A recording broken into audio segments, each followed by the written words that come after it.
Welcome to the Tudor Dixon Podcast. Today, I have Jim McLaughlin with me. He is a nationally recognized public opinion expert, strategic consultant, and political strategist. And his work as president and partner at McLaughlin and Associates you guys have been doing great things. You worked with the president on his winning campaign, but now we're going into the midterms and we are all wondering what's going to happen. You have some insight there. Jim, thank you for joining me. Oh, the pleasure's all mine, Tudor. So tell us what you think. I will say in Michigan, you asked me before we got on what the feeling is here in Michigan.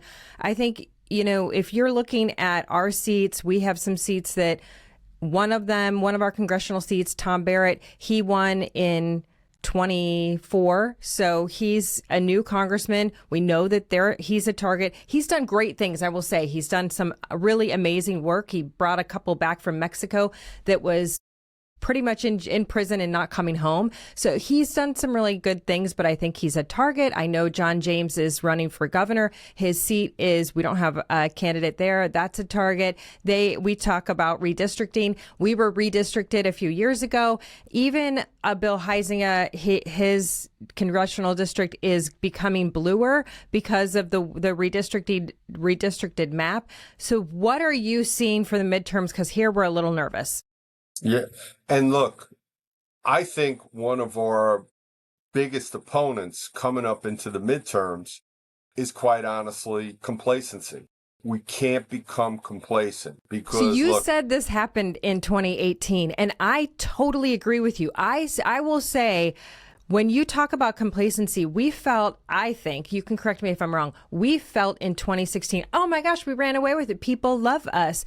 And the Democrats are very strategic. We are less strategic. We are more, like we say it's not about feelings, but we make a good feelings argument too. Yeah. And what happened, and the economy was getting a lot better in 2018. President Trump, peace was breaking out throughout the world. Similar to what we're seeing right now. But we understand when you look at it during that first term, when the party in power, which, technically we control everything in Washington, D.C., but we all know how tight the margins are.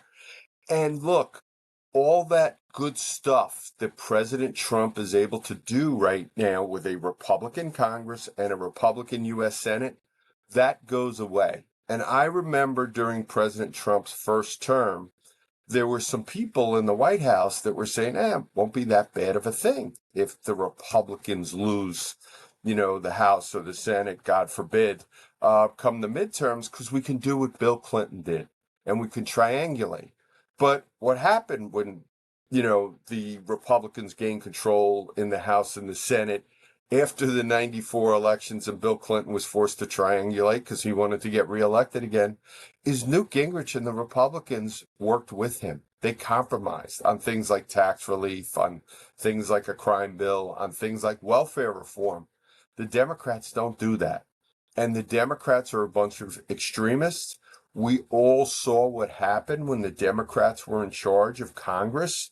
We saw what happened with impeachment. The way they look at it, they're going to pull out all the stops and they're going to try to get control of the House and the Senate during the midterms because they look at it, it cuts Donald Trump's presidency in half. And a big key to that is one of the reasons why we didn't do as well in 2018 that we did obviously in 2016. And then obviously what we did in 2024 was a lot of Trump voters did not come out to vote in those 2018 midterms. And one of the reasons why we underperformed in the 22 midterms was, again, because a lot of Trump voters that are only coming out for Donald Trump during presidential years are not coming out for the Republicans during these midterm elections. We've got to give those give those voters real reasons to turn out during the midterms. Well, I do think that's been a problem. I also think that we are dealing with a much different Democrat Party, as you're talking about. I mean, you talk about the investigations and impeachment and all of that, but even just the attitude toward President Trump. I mean, Nancy Pelosi ripping up the speech on the floor during the State of the Union. All of these little motions have moved toward a party that runs simply against one person. I mean, they absolutely hate him. But before we got on, you started talking about the difference in the party and AOC getting elected and that shift. And we are seeing that shift really impact them today. I think the shift hurt Kamala Harris, but it takes a few cycles. This is my thought process, but you can also correct me if I'm wrong. It takes a few cycles of losing on certain issues before you can convince enough people. And they're moving the younger generation toward this radical progressivism. Yep. And think back, right after Election Day, I don't know, it lasted maybe about 24 hours, maybe 48 hours. The Democrats were basically saying, we did go too far to the left. We went too extreme. And I tell people, look, the current Democratic Party, they are not traditional old-fashioned liberals. Because you think back, somebody like, when Barack Obama first ran, he said if you were making less than $400,000 a year, he wasn't going to raise your taxes. He didn't do all the crazy left-wing stuff. Think about what this current Democratic Party stands for. They wanted open borders. They supported all this stuff. They supported the lawfare against Donald Trump. And think about what they did to Donald Trump. They did the impeachments. They tried to literally put him in jail. And you know what a lot of people have forgotten? During the election, during the Republican primary, they tried to get Donald Trump thrown off the ballot in places like Maine and Colorado. Thankfully, the Supreme Court, even the Democratic members stepped up, and that was a bridge too far for even them. They want illegals to be able to vote in our elections. They did all that crazy spending during the Biden years, which we're still trying to recover from. State like Michigan, where you're from, Tudor, Michigan got buried by Joe Biden's economic policies. It totally hollowed out the auto industry. I had a brother who was a UAW member, so I know how bad it's been. Those are the stakes that are on the line. And I tell people, there's no question about it. 2024, I've been doing this stuff for over 40 years. Yes, I am that old. Whereas 2024 was the most important election in my lifetime, 2026 is again, because we can't reward the Democrats for their failures and their extremism. And if you don't think they're extreme and if you don't think they're failures, point out one well-run Democratic state in the country. I know. I mean, Michigan, the auto industry has been decimated, but also now they're trying to recover. And it's interesting. I was talking to my mom about this the other day, and she was looking at what car to buy next. And they still have these electric vehicles. They're all now leaning toward gas vehicles. It's so bizarre to me. There's nothing clearer that the Obama administration or the Biden administration was a disaster because they went in and they said, you can no longer produce this. Capitalism is dead. You can no longer produce this. You have to produce this. No one purchased it. There were billions of dollars lost in this industry. And they acted, the auto industry acted like, yes, we're totally on board with electric vehicles. The minute they had the out, they took it. You're right, because it was bad for business. And I think back and look, Republicans weren't perfect on this stuff for a long time. John McCain was an American hero. But one of the things that John McCain said, I thought that was really out of touch. Remember when he was giving that speech back in the day where he said, these manufacturing jobs are never coming back to Michigan. Donald Trump totally changed the dynamic on it. Donald Trump said, no, we're going to start making stuff, especially in places like Michigan again, because he knows that's what's going to bring the economy back. So, and the main reason, why do they send stuff overseas? They send it because it's too expensive to do business here. So what Donald Trump is doing, whether it's energy independence, whether it's deregulation, whether it's lowering taxes and giving businesses manufacturing tax cuts, and he's using the tariffs to negotiate, basically saying, you know what, if you don't make it here, it's not going to be in your best interest to hear it. What better way is there to help the middle class, help the union workers, those, and help the folks that are working. So these are the kind of policies that in places like Michigan, the other battleground states where Donald Trump has resonated. But just as you said, we got to keep getting that message out there, how our policies are better than theirs. So you make a good point about John McCain, because I think that sometimes politicians don't understand that their words hold so much power. Just as the Biden administration forced manufacturers into electric vehicles, making that comment, I'm a manufacturer. Our company closed down in 2013 after comments like that were made. And what happened, I can tell you, we had so much pressure from the state of Michigan here, but at the same time as having all this overregulation, because the United States, blue states, highly manufacturing states, they have become so overregulated. They have tried to crush manufacturing. But then you have comments like that, and one after one, it gave our biggest customers the idea that, okay, no longer do we have to do a certain America buy. It used to be like, okay, you've got to be 90% America buy. And now it's not, Yeah. So then they started taking their products to China. They would buy captive foundries in China. Well, you're only going to do work for Caterpillar. You're only going to do work for Peterbilt. And this was like, hey, this is the future. That should never have been the future, but that was a future told by Republicans in many cases. You're exactly right. We were the leaders on that. Mm-hmm. And you think about it, back in the day, we were free trade. But you know what? The voters figured it out way before the politicians did.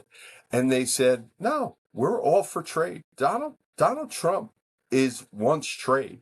He's an international businessman. Nobody understands how global, how international the economy has come than Donald Trump. But what Donald Trump also understands is that we have to compete in that economy. And what he's doing is he's making sure the playing field is more fair and it's more balanced again. And what he doesn't get credit for is how he's not only using tariffs, how he's using, economic sanctions and whatnot. He's using it not just to benefit our economy, not just to benefit American businesses and, more importantly, American workers, but he's doing it to keep the world safer. I mean, one of the reasons why today that Vladimir Putin has been forced to come to the table is because Donald Trump put additional economic sanctions on him that, quite frankly, if Joe Biden really cared about, he would have put those sanctions on Vladimir Putin.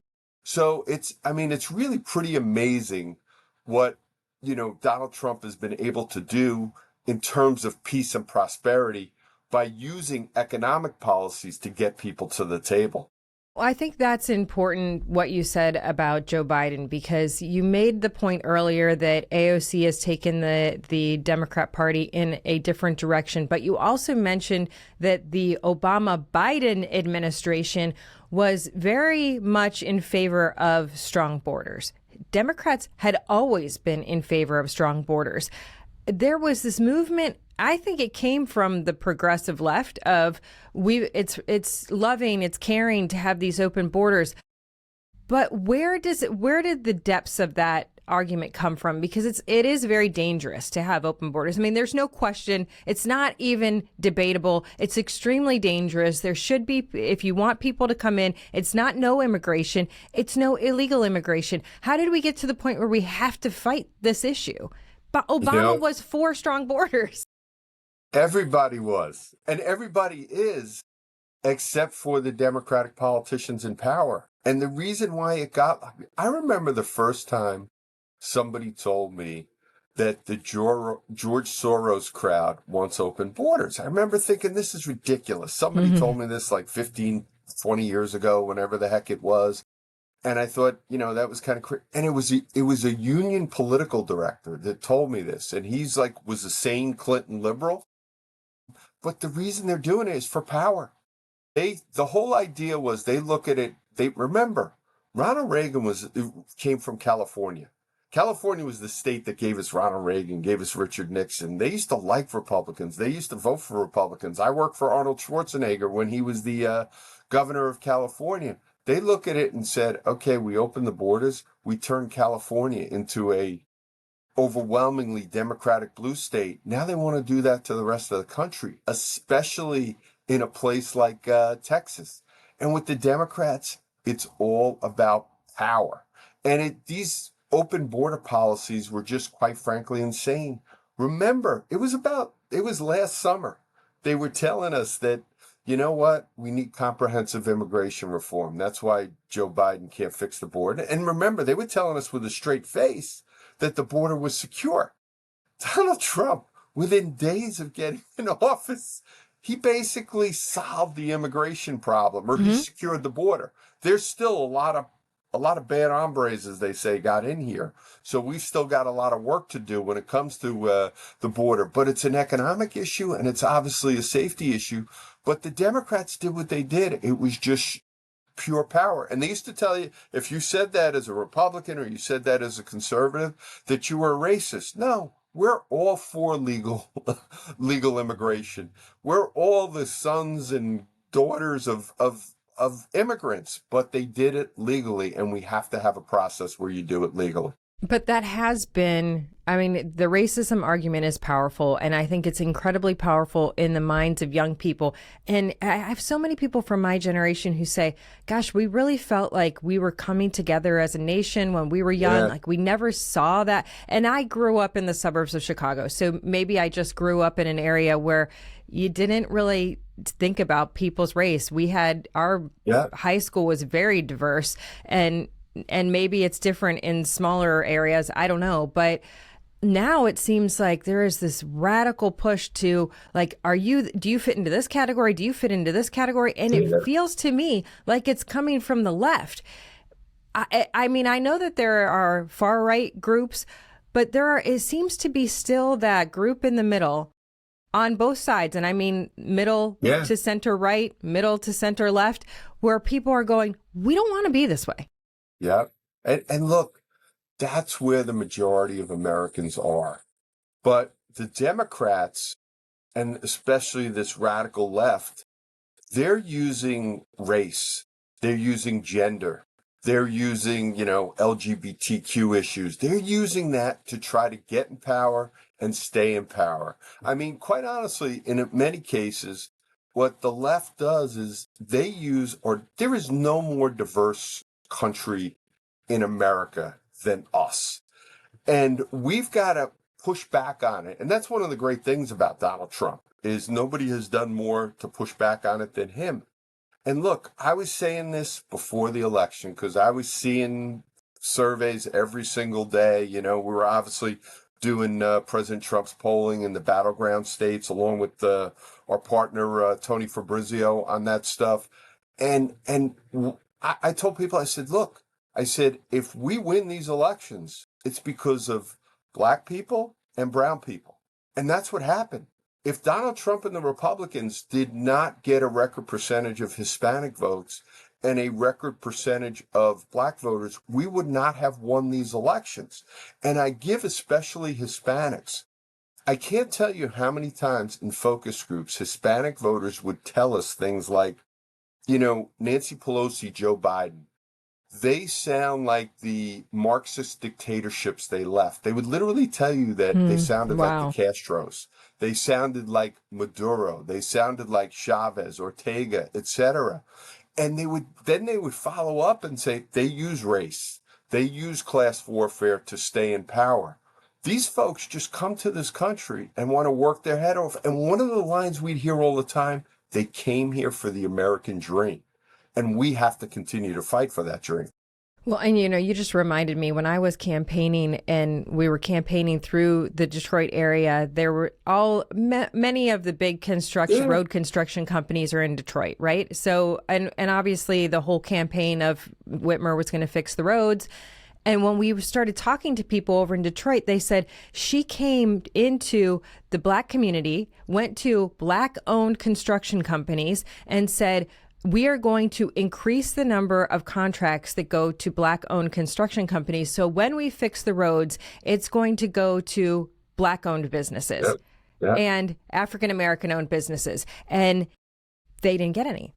Yeah. And here Yeah. we are in her second term, and the number of minority-owned businesses, minority-owned road construction businesses, the percentage that has business right now from the state is the same as it was before she took office. And yet they voted because they believed that their communities would rise up because they would have more income from the state. It's a lie.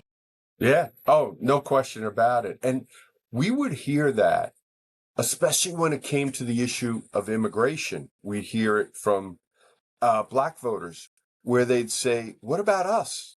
You know, why are they taking resources away from our communities, whether it was Yes. education, whether it was healthcare or law enforcement, and they're giving it to folks that have come into the country illegally and broken our laws. I'll tell you, especially black men. Black men saw that. They felt like they were being left behind. That's why when you saw like a Donald Trump go into the barbershop and talk to those folks, and by the way, that's the difference between a Donald Trump and a Tudor Dixon and Gretchen Whitmer. Donald Trump and Tudor Dixon can go into that barbershop in a black neighborhood and talk to those folks and connect and relate to those folks. The Gretchen Whitmers of the world, they can't do that. And they make a ton of promises. And whenever the government, I can't help but think of Mamdani in New York City. You know, I'm going to give you free groceries, free bus rides, and I'm going to get rid of your police and all this other kind of nonsense. Whenever the government tells you they're going to give you something free, that's when things start to get really expensive. And just look at the example. What are the three most expensive things in your life? Housing, healthcare, college education. What is the government heavily into? What do they heavily subsidize? Housing, healthcare, and your college education. And that's why prices have gone through the roof. But you know, there's also a different level of caring about, I think that people have caught on that the Democrats have said, oh, we're going to take care of this community and that community. And then they get into power and they turn their back. And I think there's nothing clearer than last summer, we had this terrible shooting in a white neighborhood at a splash pad. And all of these kids and grandparents were shot. And that same week, we had the worst mass shooting we have ever seen in the city of Detroit. Almost all of the victims were teenage and 20-year-old women. Gretchen Whitmer went on this tour of talking about the white neighborhood, how terrible it was. Every Democrat politician came out, did press conferences, were devastated. Never once did they mention the largest mass shooting in the history of Detroit that hurt and killed mostly women. Never once was it mentioned. How can that be? It's a sin. And we all know what happens on the weekends in cities like Detroit, cities like Chicago. Meanwhile, what's the Democratic policy? They want to take, guns away from law-abiding citizens. That's what they want to do. But instead, then they go after what are effective policing tactics like stop, question, and frisk. You think about it, like Mike Bloomberg, that was the guy I was really scared of in 2020 because he had a successful record in New York, had a lot of money, been a businessman, etc. He wasn't crazy left-wing enough because he was tough on crime when he was the mayor of New York City. And it is a tragedy. And I look at what Donald Trump is doing right now in D.C., and I think when they have success there, because we know how to do this. We know how to do this. When we put more cops on the street, put more law enforcement there, and even when you have kind of a bad system where the DAs and the judges aren't prosecuting the way they can, look, there's nothing worse that somebody than a criminal wants to see than more law enforcement. Yeah. And you look at the arrests that are happening right now. It's a sin what is happening in our urban areas. And I can tell you specifically, I had these conversations with Donald Trump back in 2011, 2012, when he was possibly thinking about taking on Barack Obama for president back then, that was one of the reasons. And Donald Trump understands that one of the most important thing that our political leaders need to do is to keep people safe. He gets that. And there's no reason why they don't keep people safe. So let me go to the governor's race in Michigan now that you brought that up, because we have the mayor of Detroit who is running for governor in the state of Michigan. The city of Detroit competes every year in the top 3 for most violent city of America. It's like Memphis, St. Louis, Detroit is always in a competition of what's going to be the most violent city in the country. He is running on the fact that he has fixed Detroit. We are still considered one of the most violent cities in the country. But he's getting a lot of Republican support. That's the crazy thing to me. He campaigned for Kamala. He was out there as a delegate for her. He's getting a bunch of Republican money. You talked earlier about the fact that they tried to keep Donald Trump off the ballot.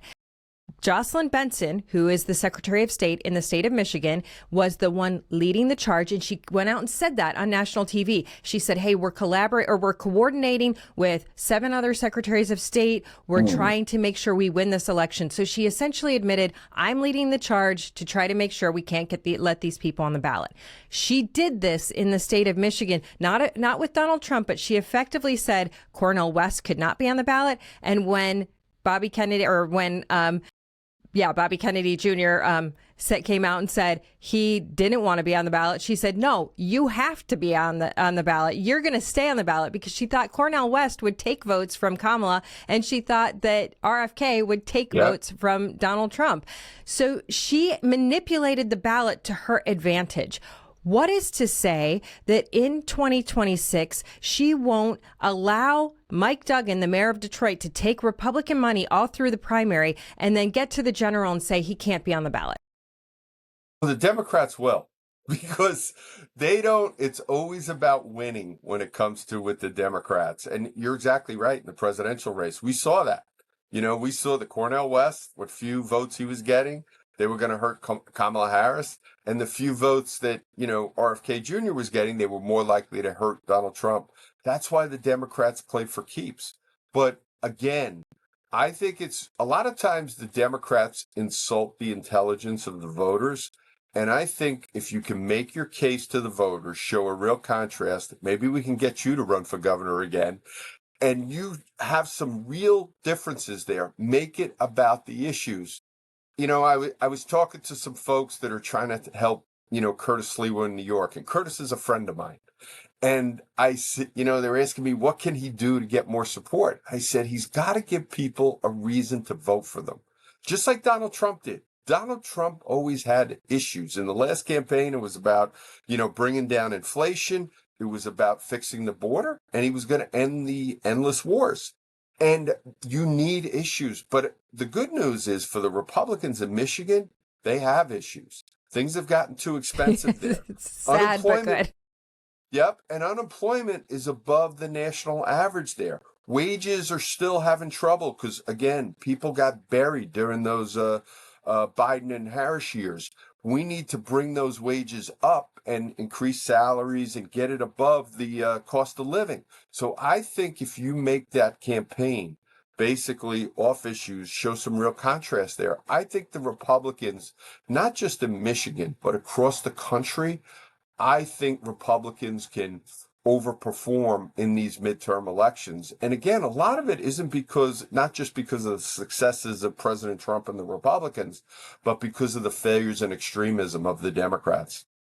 I mean, I agree completely. I think there's a huge opportunity. It's one of those things where I think we watch it and we go, gosh, it could go either way. And for people who think you can lay back and kind of just see how things are going, you have to be actively out there with a message. And that is where the Democrats have not been. So I just want to quickly go over some numbers on the whole national mood right now. You have that people right direction versus wrong track are 42% to 50%. What does that mean? Should we be nervous about that? And look, we've got to get that number up. And okay. I'll give you, look, think about it. It was 70% wrong track on election day for Joe Biden. 70%. And the media, I remember when the first exit polls came in on election day, the media was like, 70% are saying things are off on the wrong track. Things are going great here in D.C. and Manhattan. And it was just talk about being in a bubble. And we saw those numbers constantly in the battleground states, especially in places like Michigan, Wisconsin, and Pennsylvania.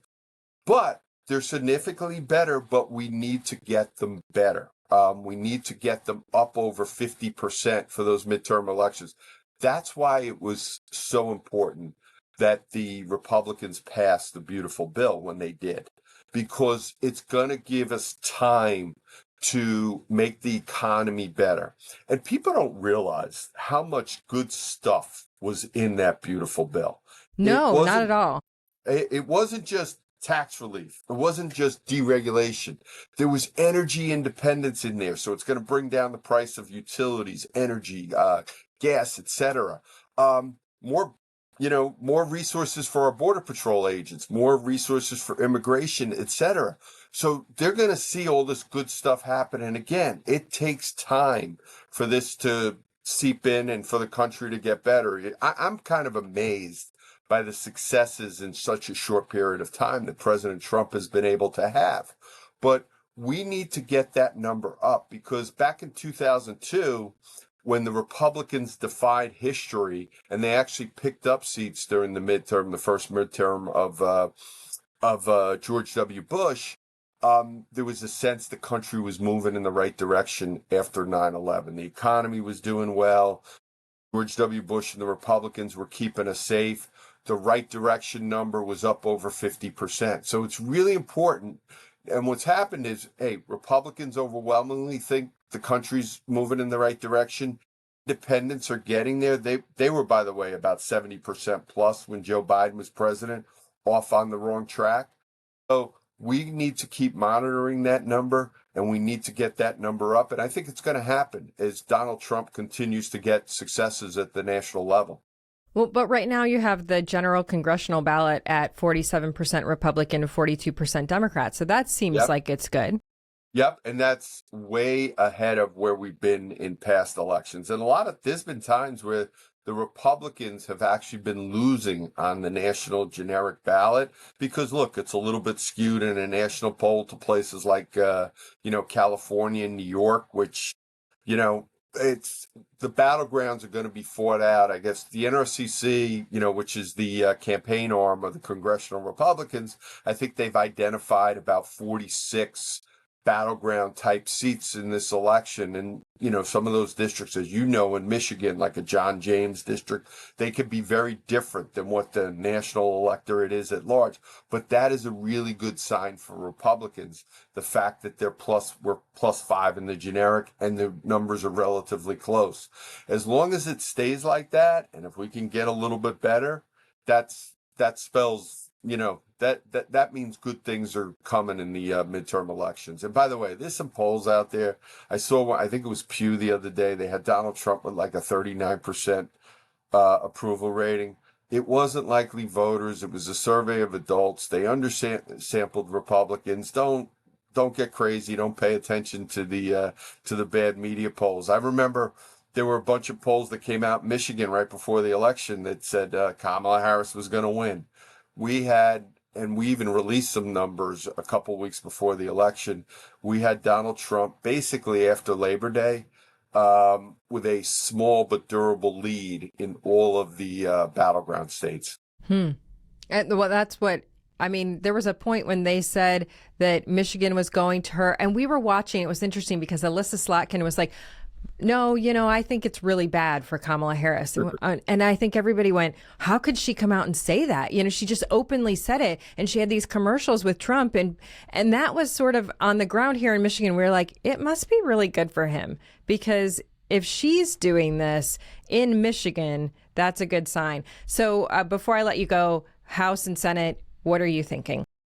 Look, I think we should hold on to the Senate. We've got some great candidates. The Democrats are going crazy because they got a guy like Sherrod Brown in Ohio.